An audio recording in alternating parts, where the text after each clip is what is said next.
Laughing Vikings Live. High vibe chats with actors, comedians, and creators, plus stand-up comedy, sketch comedy, and most importantly, you.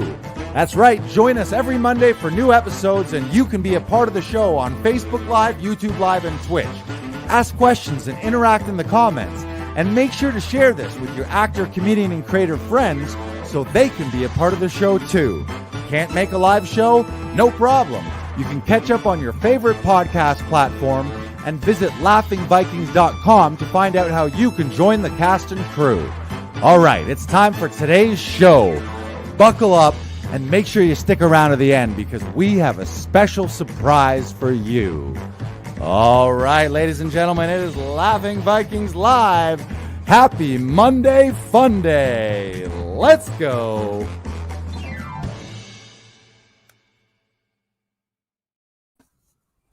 Hey, hey. Hey, hey, hey. Hello, good sir. I see you in the other room here in Laughing Vikings. To see you. This is episode 58. Yes, it is. 58. Moving on up. Moving on up. God.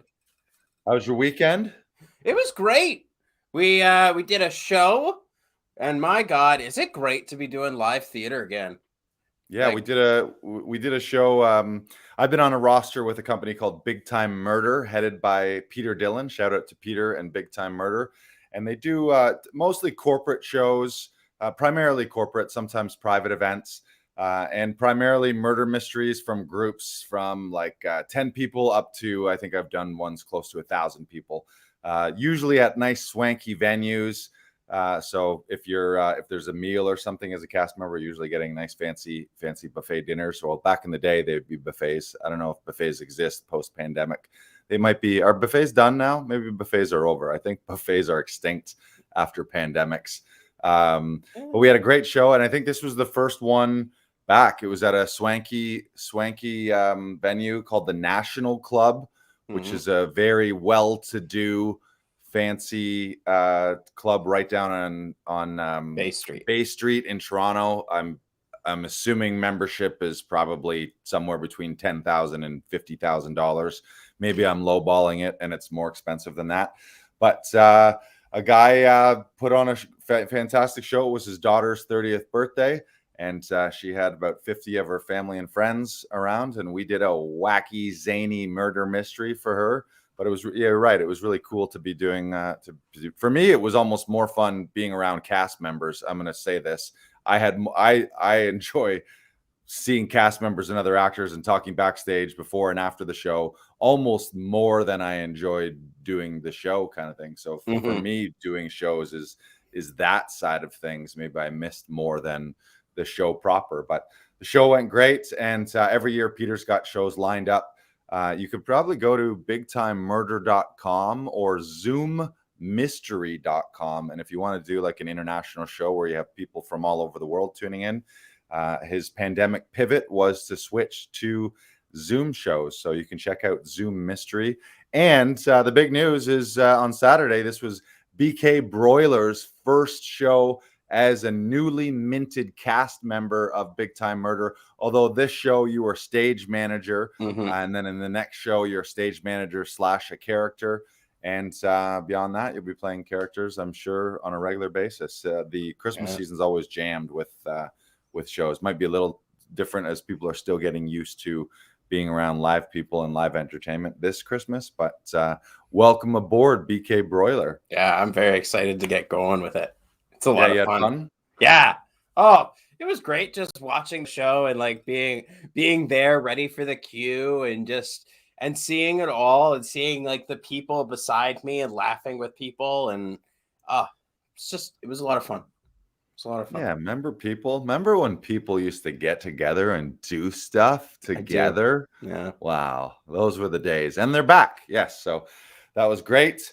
Anything else? Any other weekend recap? I don't think so. All right. Yeah. Good weekend all. Let's do this. Let's get into it. We have a clip to introduce our guest, and we'll give him a proper introduction. We'll bring him into the studio. Roll the clip.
Wow. Well, if you aren't fired up and you don't have a little adrenaline pumping through your body after watching that highlight reel, you're probably not living. And then it's weird that you're a ghost watching and listening to a podcast. Our first guest, he's an award-winning actor, fight director, stunt coordinator, done all kinds of TV and film. I've had the extreme privilege of being in fights that he's directed and on some of these stunt teams. Some of those clips, you might have just seen them. So let's bring him into the studio. He's also the co-owner of Steel and Steed. Please give it up for Justin Moses. There he is. Welcome. Hey, good to see you. Thank you. Thanks for having me on. Nice that you've cleaned up all the blood and all the shrapnel from yourself and the copious amounts of mud. Yeah. Yeah. Good to see you. Welcome. That was bringing me back. That was a few years ago. I did a lot of days on Civil War Chronicles with you, which might have been where I first met you. And we were in these old-timey, hot. The first round I did on that show, it was like, I feel like it was late August, September. It was 30 degrees plus. And we're all in these wool Civil War soldier uniforms. And the day that I really remember is my group was running up a hill repeatedly. We had to run up this hill probably for 30 takes while mortars were blowing off. It was super fun, but we were all like exhausted and borderline heat stroke by the end of the day, but it was amazing. And then there was another day on that show that was later. It was like November and it was rainy and cold and miserable. And I distinctly remember we were trying to take a hill. We got off a boat and then we had to run up this muddy hill while being shot at. And I remember thinking in my head, this is fucking awful. Imagine how much worse it would be if we were actually getting shot with real bullets right now. So it was like, even as an actor, I was like, this is a horrible experience as a human right now. And we're just play fighting. It wasn't meant to be method, but it was pretty method. It was very method. Yeah. There was like, you weren't catching any actors with smiles on their faces by accident on that day. No. And and then the other one we did was Fear Thy Neighbor.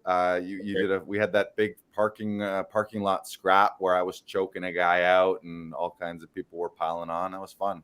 Yeah, it was great. Good. I got to pepper spray someone that day. That was fun. Yeah, that's right. You did. You got in on the action too. Mm-hmm. That's right. Yeah.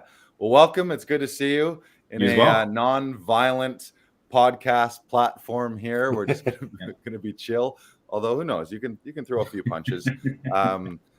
I did before we get into it. Actually, no. I'll come back to this. We want to just throw you right into the fire here. The first segment that we always do with all of our guests is called the 1 minute life story. Brandon's going to throw 60 seconds up on the clock, and your task is to run us through Justin's life from birth to now.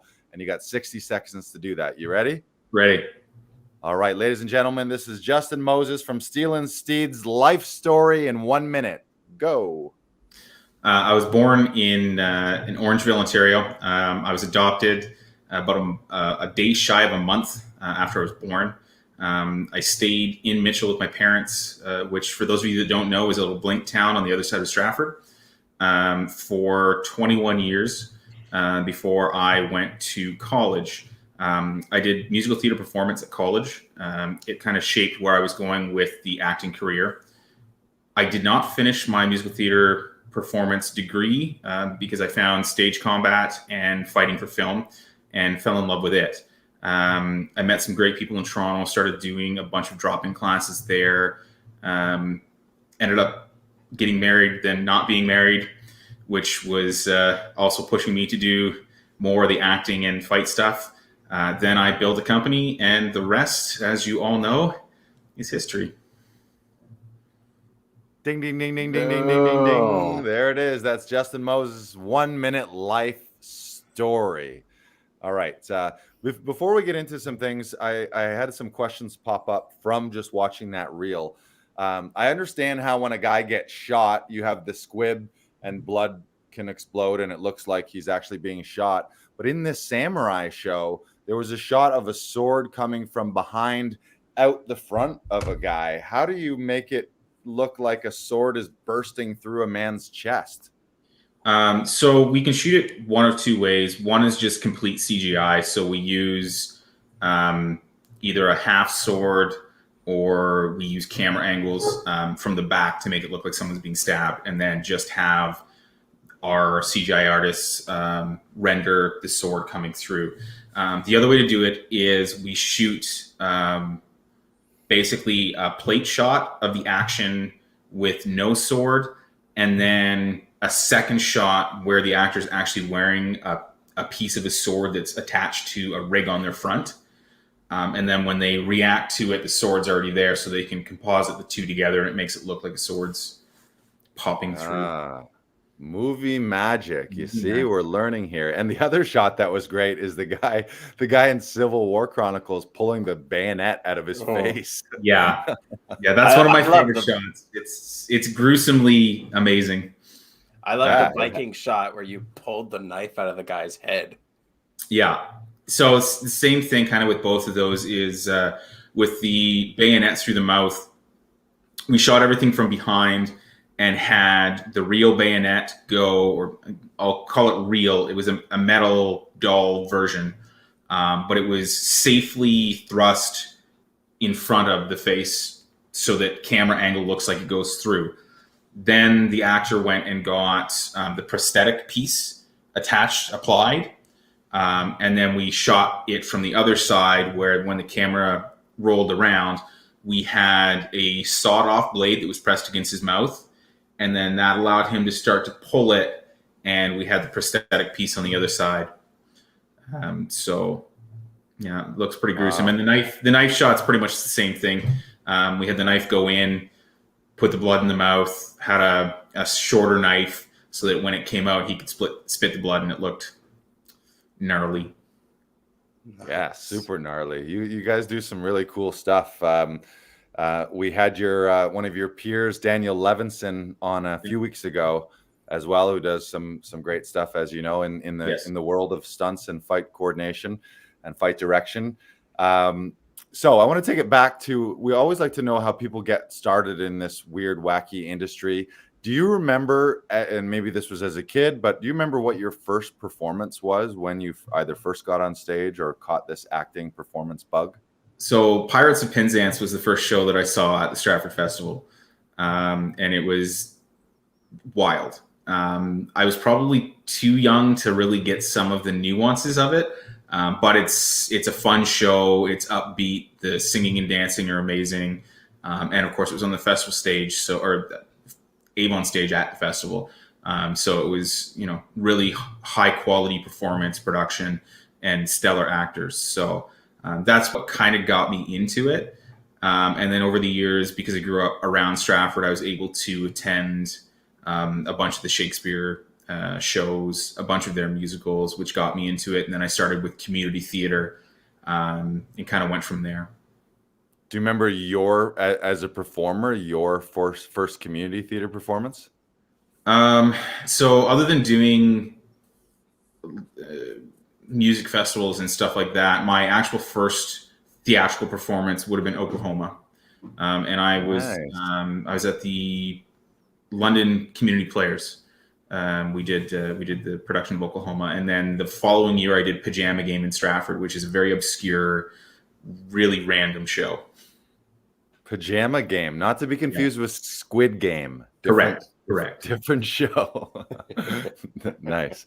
All right, so it was pirates. So there would have been sword fights in there. Was that what got you hooked on the sword fighting? I mean, as a young male growing up in the country, I always, went out in the backfield with sticks and pretended they were swords or guns or all that kind of stuff, right?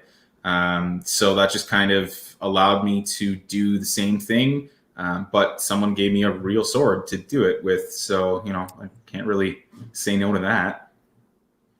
That's super cool. I did the same thing when I was growing up as a kid. We lived in the country, and that was literally like, as we're deciding like how we're going to spend our next couple hours of this sunny day, it'd be like, you want to go play sticks? But sticks with swords or guns sometimes. And How did you make the transition from amateur community theater into professional? Do you remember your first paid gig?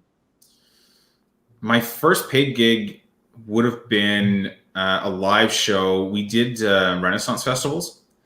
So there's a couple around, or used to be around Ontario. There was the Pirate Festival, which was in Milton, then in Guelph. There was the Ontario Renaissance Festival, which was in Milton, then the Royal Botanical Gardens in Hamilton, and then I believe it went back to Milton before it closed, as well as the Upper Canadian Renaissance Festival near Kingston.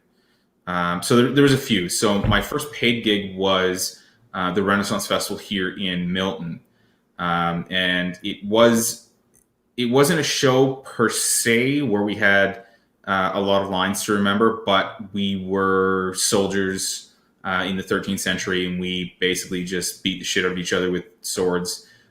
So that was pretty fun. Sounds super fun. Yeah, so was that sort of like what they might call atmospheric actors, where you're sort of around doing your shtick and doing your thing, but more like a demo versus a full exactly out scene? Yeah, and even the fights, they were because we wore real armor, so the fights were choreographed in the sense that we knew who was going to win the fight, but it was up to us to safely do it while making it look realistic. So there was a lot of hitting each other with these fake swords. So, but it sounds like you guys had a lot of creative control over how the fights were going to go, right? Sorry, you cut out there for a second.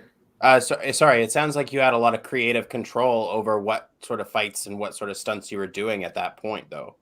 Yes, we did, and even the weapon system. So we had to use whatever weapon systems would have been available at the time. But you didn't always have to do like sword and shield. You could do sword and axe, or axe and shield, or just a sword. And we didn't want to hurt each other, but it was always fun to just go out and bang each other up a little bit, and then enjoy the rest of the festival, and then spend a bunch of money on stuff like other swords and armor because all of the vendors were there. And we have a comment from Jason Patry. Childhood is a very transferable skill here in this biz. And it is. It is. Yeah, a lot of imagination. I mean, that's where we all learn to play make-believe. And I think most of us as adults are still in that Peter Pan world of having fun and playing make-believe. I still strongly debate grabbing a stick off the ground every time I'm like walking outside and just doing some swashbuckling, and that's it. Just have some fun. Nice. Justin, I got a couple questions for you that we weren't planning, but now that I see your stunt reel, first one, and I sort of all under the heading of safety. But you guys do some crazy things, even though everything is geared to be as safe as possible. Have you ever had anything go wrong where you've had an injury? And then sort of a follow-up to that is, has there been a scenario where you're like, and you don't need to name names or production or any of that, but has there ever been a scenario where you're like, can't do it, not doing it, too unsafe? Yeah, so for the first question, whenever we go out to do real stunts, and I would call that anything where we're doing like a car hit, a high fall, rigging, fire burns, you're gonna take your licks. We all in the industry, especially with stunts, you prepare for getting hurt, and you're gonna get hurt minorly most times, right? Whether it's vest rub from getting jerked around, you're just hitting the ground over and over and over, that kind of stuff. And those are the injuries that we don't want them, but those are the ones that we accept. What we don't want is the broken bones, the hospital trips, the nasty cuts that require stitches, or worse. That's what we really strive to not have on set. And when we develop stunts, we do so with what's the worst case scenario and how do we avoid it? And so other than a true accident on set, I like to think that my team and the professionals that I work with in this industry, we're all pretty vigilant about making sure that there isn't any injuries or accidents that could have been avoided. Nice. Yeah. And anytime I was with you, I always felt very safe. And that was as a guy with not very much background between doing the rehearsals and safety equipment and wearing pads or having pads on the ground. Everything did feel very safe. I guess it'd be similar to a football player in the NFL. There's an inherent level of risk. And you know that on the day after the game, you're going to be having some aches and pains. You're going to feel like you got beat up, but you're going to recover and not have to go to the hospital, essentially, is a fair comparison. Absolutely. Yeah. Cool. And then the second part of that question, has there ever been a scenario or like maybe a director of production, they wanted something to happen and you're like, we can't do this without putting someone too much at risk? Yeah, there's been a couple times where I've been approached, or during our initial discussion with the creative team, they want me to have an actor do a stunt. And for the most part, when it's something like a fire burn or rigging where it's a high level of stress, a high level of experience that you need to make sure that you don't get hurt or hurt somebody else doing it. I've had a few that have really pushed and been like, well, we'll find somebody else who will do it. And it's like, that's fine if you want to do that. But, when someone gets hurt, and they are, I'm not going to be on the project, and I don't want to be on the project. This is the way that it's going. The other aspect that we get a lot of is people who want to get into stunts, and they're like, I don't even need the pads. You can just punch me, or you can just, kick me through it. And it's like, well, no, because you have to do it 200 times. And I need you not to, after the first time, look like you just got put through, the blender, because you need to do it again and again, and making it look like you haven't just been beat up for real. So that's another thing that we get a lot of, is the people that are just like, no, I can do it. Just let them hit me. And that's a big no-no in my book too. Right. Sounds like a little bit of toxic masculinity coming through right there. I'm the opposite of that, by the way. I'm like, can we get some more pads? Maybe some of those, maybe some of bubble wrap around my face and my body. Nice. Brandon, you got a couple questions. Yeah. Yeah, Justin, I've been loving looking at your website, and I'm really excited to hear, how was Steel and Steed founded?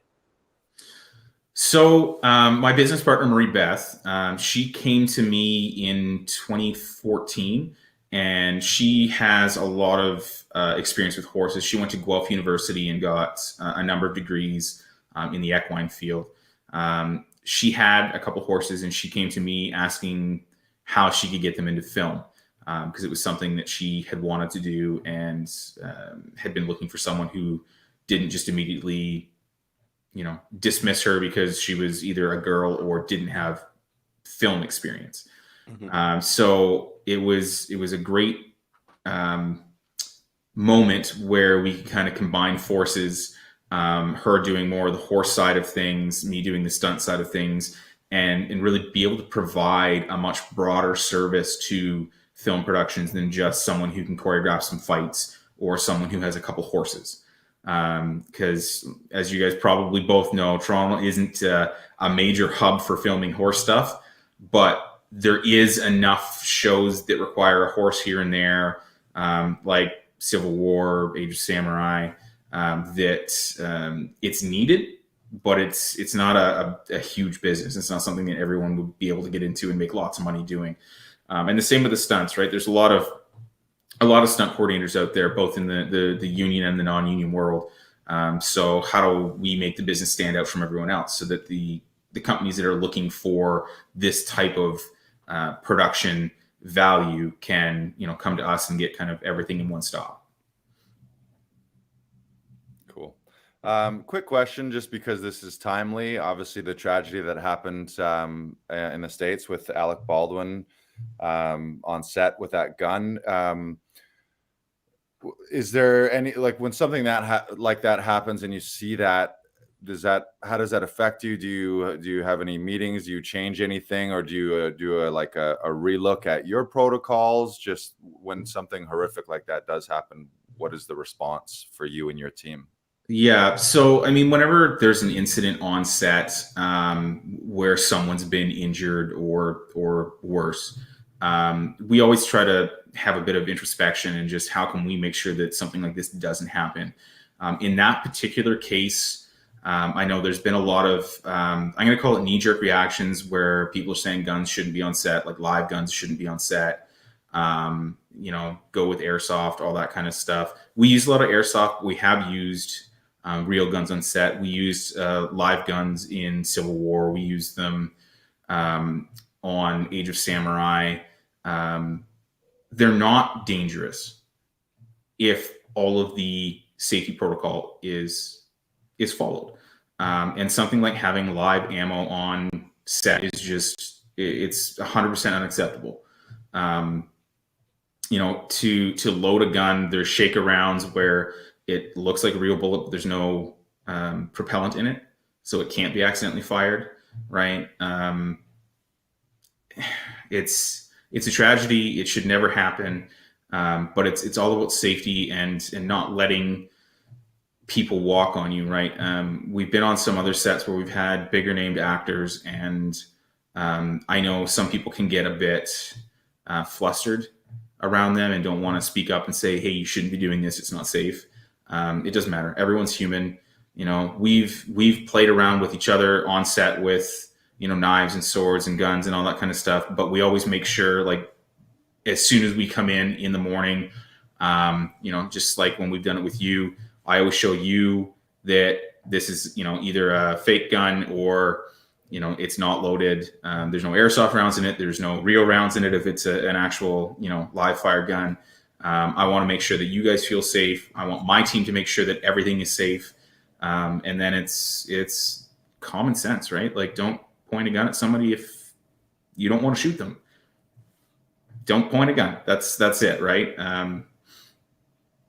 Some of the other tragedies that have happened in terms of stunt people or actors being injured. Obviously, Deadpool 2 a few years ago, there was an incident on that. Again, we did the same thing. It's just, how do we make sure that something like this is not going to happen on a set? How do we make sure that we have safety procedures, train our people, train the actors that we're dealing with, or other stunt people that are coming in? Because you need different looks to double people. So I might not have someone who fits that bill. I got to bring in somebody that I don't know from the outside. Still have to make sure that they're being safe, they're comfortable, and the avoidable is absolutely avoidable. On Deadpool, was that a car accident or was that a fall? It was a motorcycle accident. So right. She traveled across the road and into a building. So, wow. Yeah. What was the next question, Brandon? It was, so if, and I think you've answered some of this already, but an actor looking to get into the stunt world, what should they know? And this could be someone wanting to get into it in general or looking to join the Steel and Steed team. Is there certain basic training and basic things that they need to know and have under their belt to start? What advice would you give to them? Sure. So the biggest thing to have is a reel if you're looking at getting into stunts in film, without coming out to courses and stuff like that. If I can't see that you've done it and done it safely, then I can't throw you into a scenario that, is potentially life-threatening. It's just, it wouldn't be safe, and, I couldn't in good faith do it. If you want to become a stunt person, or even actors, we get a lot of actors who want to learn a little bit about stunts because it makes them more sellable as an actor. Because then they can do some of the basic stunts themselves. They don't have to have a stunt person come in for absolutely everything. Mm-hmm. Martial arts are always a great thing. The problem with martial arts is it's on point with being either a self-defense or a combat sport. When we start doing it for film, we have to make it look realistic, but then we also have to make sure that it's safe. So having just someone who's a martial artist alone, you got to get out of that comfort zone and out of that, well, this is how my sensei taught me, or this is how we did it on the, on the mat in the dojo. Because it does change, to make sure that camera angles work. I don't necessarily need to be directly in front of you to make a punch cell. We can be 6 feet apart, and with the right camera angle, I can still, make it look like I just took your head off.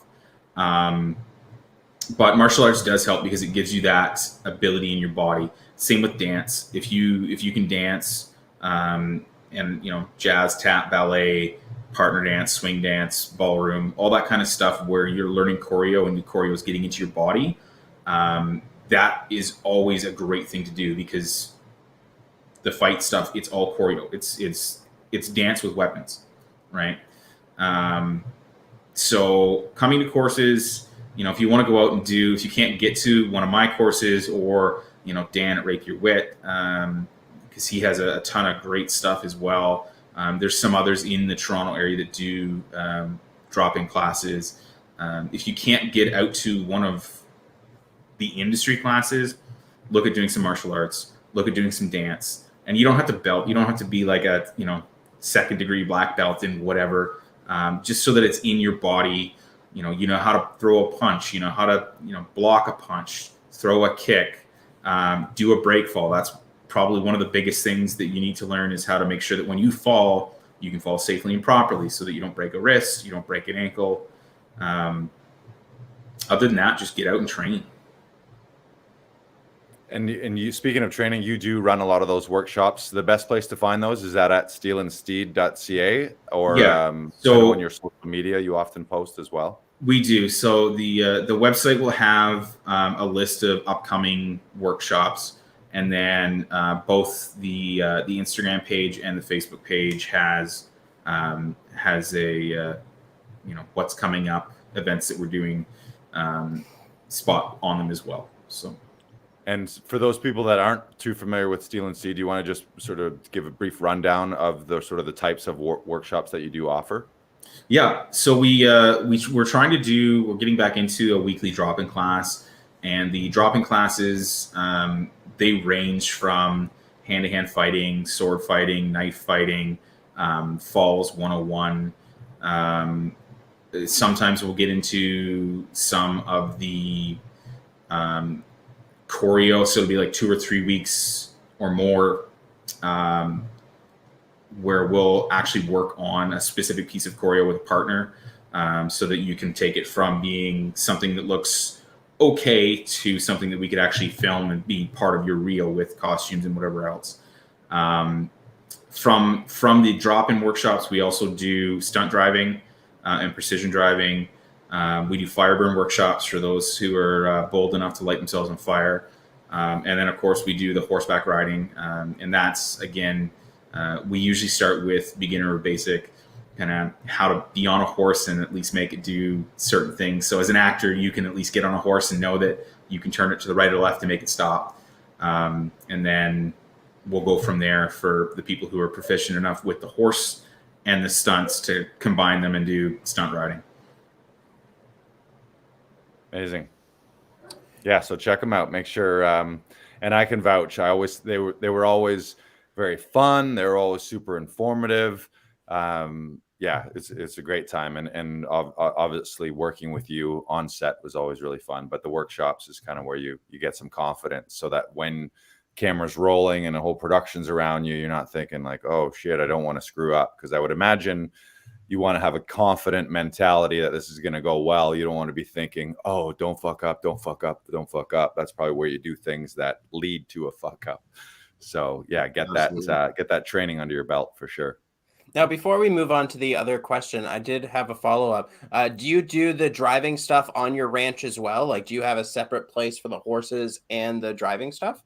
So the out a parking lot or something. So the driving stuff, we've been doing it. It's at the Barrie Agriplex the last couple of times we've done it, just because it's a really big parking area.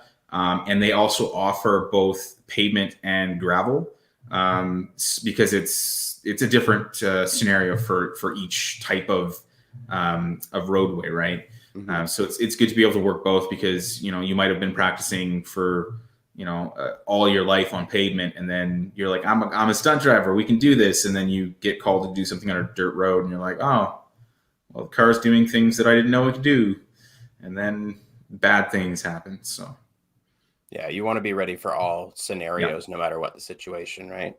Yep, exactly. Now, Justin, what dream project do you aspire to create? Oh, we have a couple projects in the work right now that would be kind of a period action and then a modern action drama. Obviously, I would love to do or get on a project like The Witcher or Game of Thrones, stuff like that would be fantastic. Being able to utilize both the horse aspect of the stunts as well as the fighting and all the other stuff that we would do on those shows. I also really enjoy kind of we'll call it cops and robbers, or like the military style stuff, where we can use more modern things. So the stunt driving, being able to have scenes like Extraction, with Chris Hemsworth, where you have vehicles, some epic fight scenes, some like stunning camera work within the fights themselves, to really make it feel like you're there and part of the action, without it being POV, right? And then integrating all of that stuff like helicopters, your special effects, your driving, your stunts.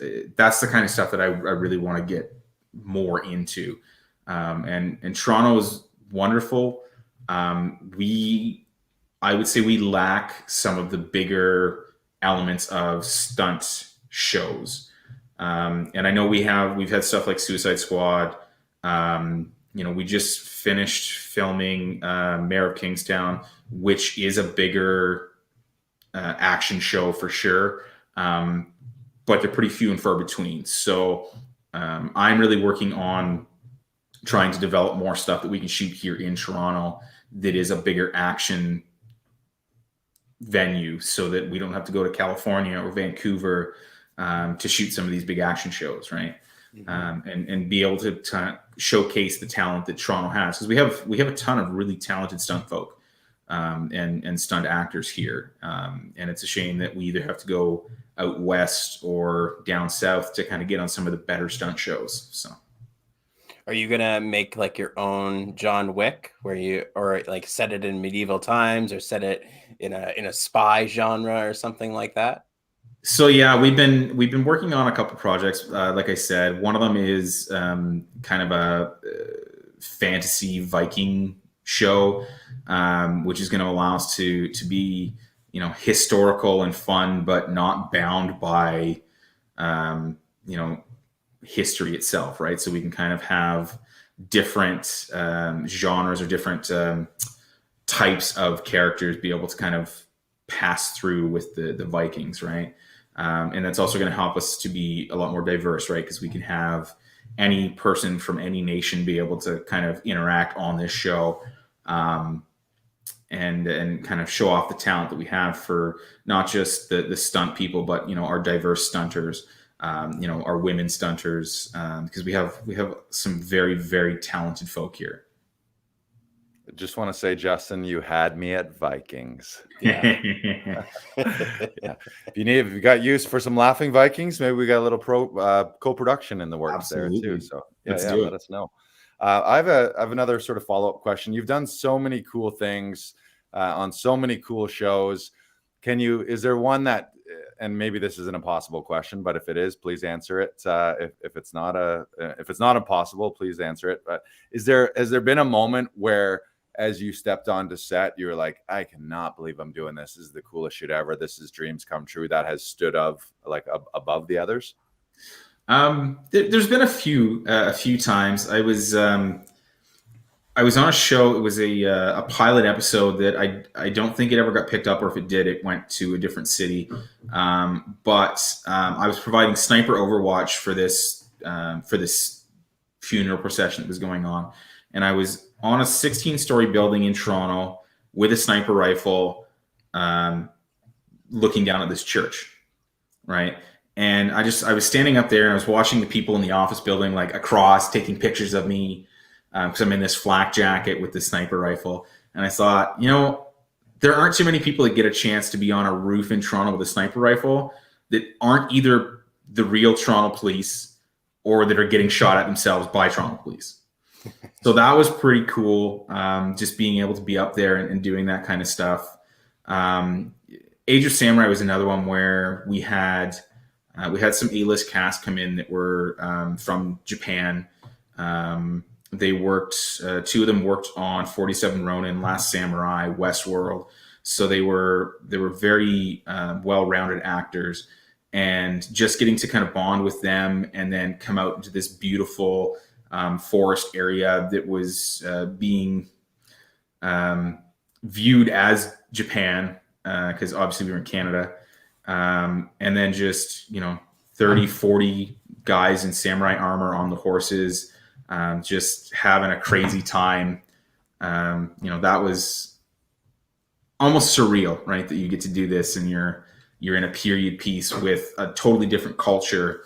And you're collaborating with them to make sure that, it's historically accurate. We're representing their culture, up to their standards, and just getting to have fun and throw swords around all day and run around the forest. And fun fact, when you were on the roof at that funeral procession, I was also working BG. I was down on the ground as like a civilian. I think it was like a sort of a UN. It was something international. Like there was all these world dignitaries. And I remember seeing your social media that day of a picture, like your POV from the roof. And I was down on the ground. Like, I wonder where Justin is up there. And I was looking for the red laser on my forehead. That's right. But he spared me. He spared me. I survived. Yes. Next question. Is there any advice that you would give to your former artist self? So if you look back, knowing what you know now, what would you tell yourself in the past? Yeah, I would just say train harder and take more chances. There was some times where, and I'm sure most of us as performers and artists have had, where you're like, really, is this the career that's for me? It's hard to get into. I'm not making much money. I don't seem to be getting the breaks. And for a long time, I tried to hold that Monday to Friday job or the 9-to-5 job, as well as acting and stunting. And it wasn't until I kind of took the leap that the career took off, right? And I was able to focus my time on training, getting out there and promoting myself and my business. That's the big thing. And just, take the chance in yourself and do it and stay humble. That's the other thing. There's a lot of people out there that once they get a few shows under their belt, you can see the attitude change a bit. And even myself, sometimes the ego comes into play, and like, well, why did they go with that person instead of me? How? And then it's like, okay, it's just not right for the job. There's something else coming along, and you just gotta take it as it comes and stay humble and just train and be the best you can be. I love that. So the advice is quit your job, quit your 9-to-5 job. No, that's right. I mean, there is something to that when you take that leap, and if you're holding down 40 or 50 hours a week somewhere else, that's time that you could be devoting to marketing yourself or to training or auditioning. Take the leap and nothing. It's very rare that someone has great things happen in their life where they're just got one foot in and one foot out. So if you're on that precipice, figure out a way to make it work and dive right in. Yeah, absolutely. And it can be scary, right? There was months where I'm like, am I going to pay rent? Am I going to eat? But I believed in myself and what I was doing, and it always worked out somehow. So I love that. Exciting.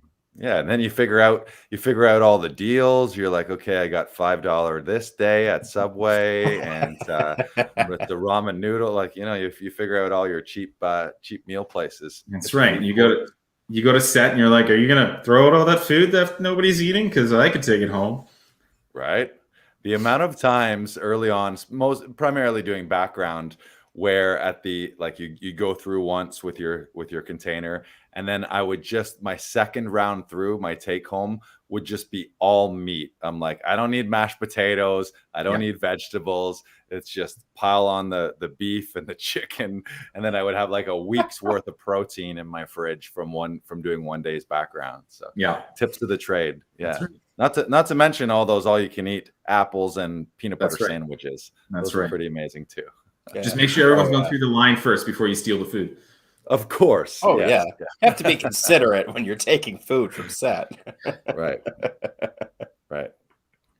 All righty, Brandon, you got something else for us? I do. I have a quote to inspire our week. So today's quote is, "The most dangerous place is in your safety zone." And I think this is perfect for what we've just been talking about. Take the leap.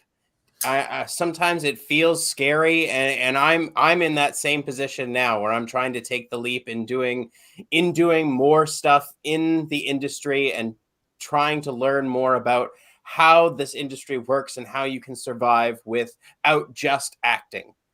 And you can do it too. Absolutely. Yes. Absolutely. Amazing. Well, listeners, make sure you hit that like and subscribe button on all the podcast platforms. If you haven't hit us up on Instagram, follow us at Laughing Vikings, and tell all your friends. Take screenshots of this, or share the podcast link, and tag some of your actor friends, and certainly everyone out there in the world of stunts. Please check out steelandsteed.ch. Check out Justin. And I want to thank you, Justin, for being here today. And thank you for some of my favorite experiences in TV and film. We're working on Civil War Chronicles and being involved in fights. And those are all things that never in my real life would I'd be the last person to sign up for the military. I'd be like, no, thanks. I don't want to get shot. I don't want to get punched. I don't want a bayonet through the face. None of those things. But I always felt very safe in your hands and on your team, and there always was really a band of brothers type camaraderie, that you are looking out for the guy on the other side of you and making sure that he finishes the day safe. So thank you for that. They've been amazing memories, and I look forward to doing it again. Even though I don't like it in real life, I'd happily take a bayonet to the face as long as you're involved. So. Absolutely. Yes. So I look forward to it as well. Thank you. Yeah. All righty. Great. Thank you, everyone. Have a fantastic week. And thank you, Justin, for joining us. We'll see you all next Monday. All right. Goodbye.